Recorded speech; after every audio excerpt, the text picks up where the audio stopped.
کما صلیت علی ابراہیم وعلی آل ابراہیم انک حمید مجید اللہم بارک علی محمد وعلی آل محمد کما بارکت علی ابراہیم وعلی آل ابراہیم انک حمید مجید۔ ہماری آج کی گفتگو کا عنوان اللہ تعالیٰ کے ذکر کی محفل میں حاضر ہونے کے حوالے سے ہے، اور جو حاضر ہوتا ہے اس کی فضیلت کیا ہے۔ اور یہ محفل جو ہم روزانہ بعد از نماز مغرب یہاں پر سجتی ہے، یہ بھی اللہ تعالیٰ کے ذکر کی محفل ہے، کیونکہ نبی رحمت صلی اللہ علیہ وسلم کی احادیث بیان کرنا یہ اللہ رب ذوالجلال کی رحمتیں اس شخص پر نازل کی جاتی ہیں۔ حضرت ابو ہریرہ رضی اللہ تعالی عنہ سے روایت ہے کہ جناب رسول اللہ صلی اللہ علیہ وسلم نے ارشاد فرمایا، اللہ تعالیٰ کے کچھ فرشتے ایسے ہیں جن کی ڈیوٹی لگائی جاتی ہے کہ تم پھرتے رہو آسمان پر، تلاش کرو کہ کہاں پر میرا ذکر ہو رہا ہے۔ اب فرشتے جب بھی ایسی محافل کو پا لیتے ہیں تو وہ سائبان بنا کر، جرمٹ بنا کر اس محفل کے اوپر جلوہ گر ہو جاتے ہیں۔ محفل کے اختتام پر فرشتے اللہ کی بارگاہ میں حاضر ہو جاتے ہیں۔ اللہ تعالیٰ جانتے ہوئے بھی فرشتوں سے سوال کرتا ہے، میرے فرشتوں، تمہیں میں نے ایک ڈیوٹی سونپی تھی، کیا تم نے اسے پورا کیا ہے؟ خالق لم یزل، ہم نے تلاش کیا ہے، کچھ لوگ تھے جو تیرا ذکر کر رہے تھے، تیری تسبیح بیان کر رہے تھے۔ رب ذوالجلال ارشاد فرماتا ہے کہ فرشتوں وہ مجھ سے کیا مانگ رہے تھے؟ مولا وہ تجھ سے تیری جنت کا سوال کر رہے تھے۔ فرشتوں کیا انہوں نے میری جنت کو دیکھا ہے؟ یا رب انہوں نے تیری جنت کو نہیں دیکھا۔ میرے فرشتوں اگر میرے بندے میری جنت کو دیکھ لیتے تو ان کا عالم کیا ہوتا؟ وہ اور زیادہ شدت سے میری جنت کے طلبگار ہو جاتے۔ پھر اللہ تعالیٰ پوچھتے ہیں، میرے فرشتوں مجھے یہ بتاؤ کہ وہ کس چیز سے پناہ مانگ رہے تھے؟ فرشتے عرض کرتے ہیں، مولا وہ تجھ سے تیری دوزخ سے پناہ مانگ رہے تھے۔ میرے فرشتوں کیا میرے بندوں نے میری دوزخ کو دیکھا ہے؟ بارک لم یزل انہوں نے تیری دوزخ کو بھی نہیں دیکھا۔ تو رب ذوالجلال فرماتا ہے، میرے فرشتوں اگر میری دوزخ کو دیکھ لیتے تو ان کا عالم کیا ہوتا، اور زیادہ پناہ مانگتے۔ اب اللہ تعالیٰ ارشاد فرماتا ہے، اشہدکم انی قد غفرت لہم، فرشتوں گواہ رہنا میں نے ان سب کی مغفرت فرما دی ہے۔ اب فرشتے کیا کہتے ہیں؟ ان میں سے ایک فرشتہ کھڑا ہوتا عرض کرتا ہے، یا اللہ ان میں سے تو نے سب کی بخشش فرما دی ہے، لیکن ایک بندہ ایسا تھا جو محفل کے لیے نہیں آیا تھا، جو تیرے ذکر کے لیے نہیں آیا تھا، وہ گزر رہا تھا تو اس نے نماز ادا کی، محفل کو دیکھا تو بیٹھ گیا، اس کے بارے میں آپ کا کیا حکم ہے؟ تو اللہ تعالیٰ ارشاد فرماتا ہے، ہم القوم لا یشقی بہم جلیسہم، میرا جو ذکر کرتے ہیں ان کے ساتھ بیٹھنے والا بدبخت نہیں ہو سکتا، میں اس کی بھی مغفرت کر رہا ہوں۔ جنہوں نے صرف دیکھا ہے کہ یہاں پر محفل سجی ہے تو آ گئے کہ ہم کچھ دین سیکھ لیں، کچھ دین کی بات ہوگی، دین سیکھ لیں، تو اللہ تعالیٰ فرماتا ہے ذکر کرنے والوں کو بھی اور اس طرح آنے والوں کی بھی بخشش فرما رہا ہوں۔ حضرت ابو سعید خدری رضی اللہ تعالیٰ عنہ سے روایت ہے، نبی اکرم صلی اللہ علیہ وسلم نے فرمایا، اللہ عز و جل قیامت کے دن فرمائے گا، اہل محشر کو ابھی معلوم ہو جائے گا کہ عزت و بزرگی والے لوگ کون سے ہیں۔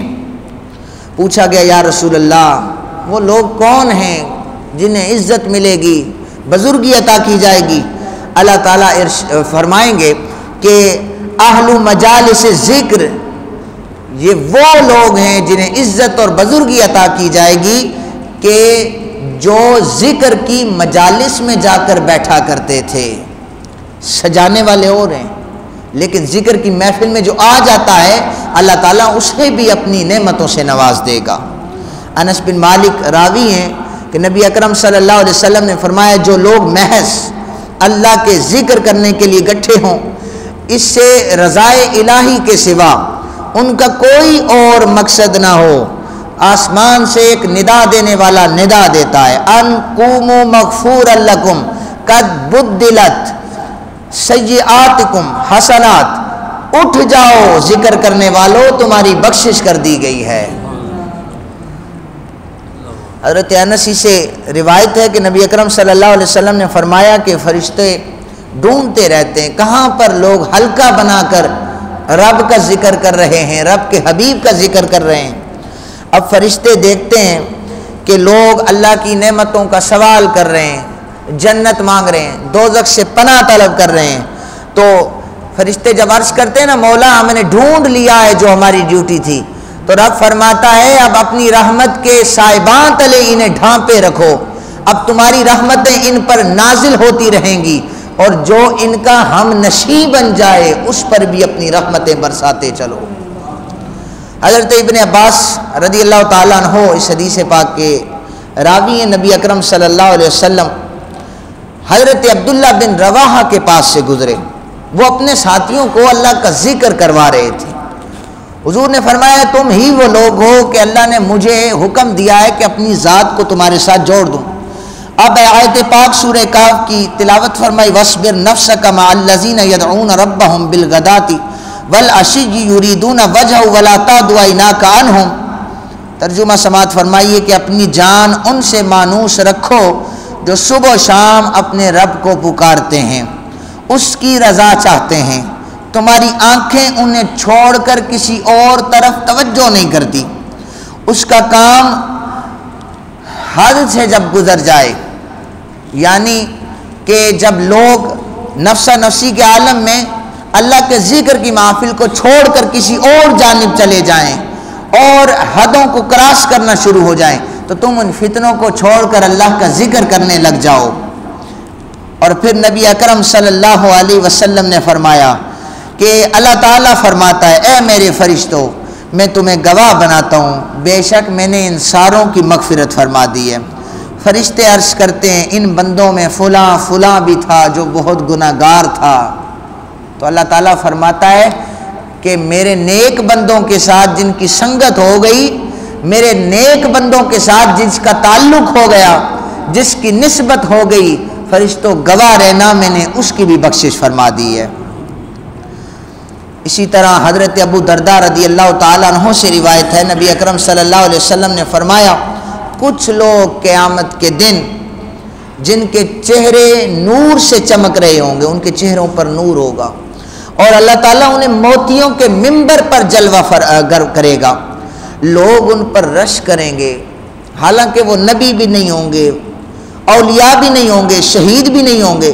ابو درداء فرماتے ہیں ایک صحابی نے یہ حدیث پاک سنی نا، وہ گھٹنوں کے بل حضور کے قریب آ گیا، یا رسول اللہ جو موتیوں کے منبر پر بیٹھیں گے، جن کے چہرے موتیوں سے زیادہ چمکدار ہوں گے، مجھے ذرا بتائیے وہ کون لوگ ہوں گے، میں دنیا میں ان سے پیار کروں تاکہ میری بھی آخرت ان کے ساتھ گزرے۔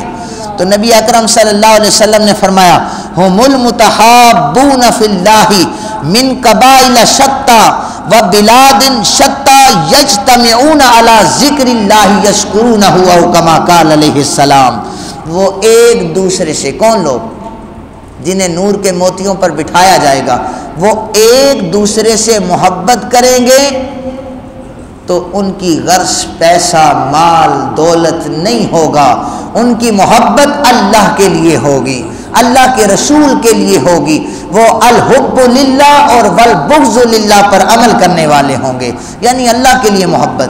اور ہم یہاں جتنے بیٹھے ہیں ایک دوسرے سے ملتے ہیں خندہ پیشانی سے، ہم ایک ہی تو وجہ ہے ہماری کہ ہم اللہ کا ذکر کرتے ہیں، اللہ کے رسول صلی اللہ علیہ وسلم کا ذکر کرتے ہیں، اور ہم آپس میں خوش ہو کر ایک دوسرے سے ملتے ہیں۔ دعا کریں اللہ تعالی ہم سب کو آپس میں مل بیٹھ کر اپنا ذکر کرنے کی توفیق عطا فرمائے۔ وما علینا الا البلاغ المبین۔ آمین۔